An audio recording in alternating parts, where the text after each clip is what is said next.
Ketua Umum Golkar yang katanya tetap akan maju Pilpres meskipun survei-survei menunjukkan, dan saya tahu ini survei internal juga angkanya nggak jauh-jauh, hanya 0,3% gitu ya yang terakhir disebutkan.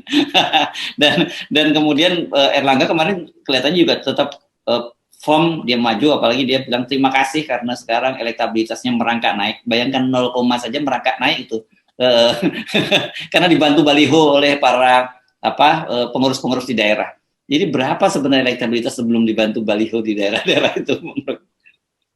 Jadi bayangkan orang yang startnya harusnya minimal 7-8% itu kan. Kan dia adalah tokoh Golkar, menteri lagi. Kalau elektabilitasnya 0, sekian itu artinya memang nggak pantas. Kalau orang biasa oke lah itu siapa namanya Mardigu mungkin lebih dari itu tuh startnya kan. Apalagi kalau diwawancara oleh FNN tuh. Jadi kita bayangkan tokoh politik yang memimpin partai besar cuma 0,3 dan masih menganggap bahwa oh ya itu kita mau maju.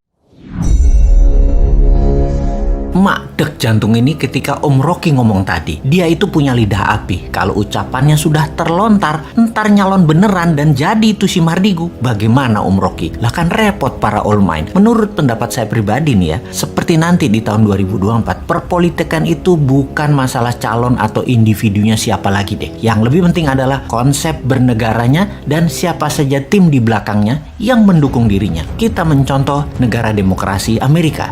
Jangan mencontoh Putin Rusia yang terus ubah undang-undang negaranya hingga saat ini Putin sudah 25 tahun menjabat, lalu dibuat hingga tahun 2036 Putin menjabatnya. Atau Xi Jinping yang awalnya di tahun 2013 adalah orang terpilih Politbiro, lalu di tahun 2017 dia mendapatkan mandat presiden Tiongkok seumur hidup. Semuanya bukan berdasarkan demokrasi, namun autokrasi, dan tidak terjadi di Indonesia karena pemimpin yang sederhana, baik dan merayat tersebut tidak gila jabatan, tidak ingin 3 kali, tidak ingin menambah 1 periode lagi. Tidak mungkin. Nggak mungkin pemimpin sekarang akan kemaruk jabatan, mabok pujian. Bukan. Itu bukan dia. Jadi kita mencoba mencontoh Amerika yang punya 2 aliran besar dalam bernegaranya. Kalau Partai Demokrat, cara kelolaan negaranya adalah heavy on government atau pemerintahnya agak ke kiri, ke sosialis. Kalau Partai Republik atau Republikan, negara hanya regulator atau dikenal dengan heavy on private. Pemerintahnya ke arah kanan, para kaum kapitalis. Di sini kita melihat calonnya siapa dan membawa alirannya apa.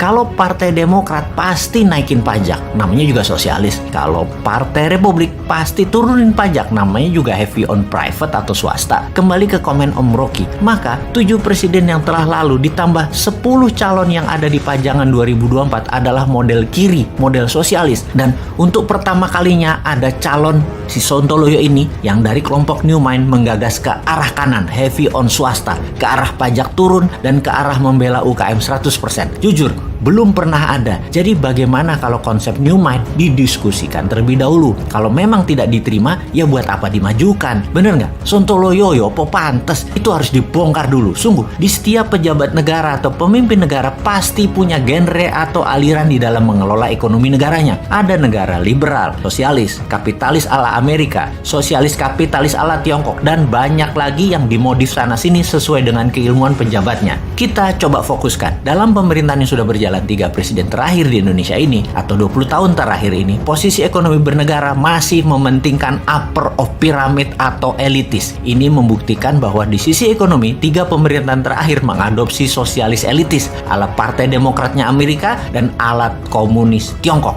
Jadi dari kacamata awam, kita lihat para calon 2024 mulai dari oposisi, juga incumbent termasuk Pak Jokowi yang katanya sangat minat menjabat 3 kali, walau saya katakan nggak mungkin karena beliau orang baik dan tidak rakus jabatan. Juga para gubernur yang akan menari di tahun 2024, para tokoh politik kental sekali dengan 3 genre terakhir politik selama 20 tahun terakhir alias sosialis elitis. Sosialis elitis adalah pro BUMN dan pro elitis membela oligarki. Di antara semuanya tidak ada yang seperti New Mind yang pro kapitalis bawah, kanan bawah, mendukung UKM, juga pro kiri bawah, sosialis bawah, para buruh, nelayan, petani. New Mind punya new economic model, yaitu bottom of pyramid atau ekonomi akar rumput. New Mind fokus di bottom of pyramid, anti elitis, anti BUMN, anti kapitalis elitis, anti oligarki. New Mind merangkul sosialis bawah dan sosialis akar rumput, yaitu para buruh, termasuk 6 juta buruh migran yang kerja di luar negeri, semua ada di sini. Dan kapitalis akar rumput atau UKM di sisi bawah kanan juga ada di New Mind. Saat ini buruh dan UKM tertinggal karena memang platform bernegaranya elitis, bukan akar rumput yang di bawah. New Mind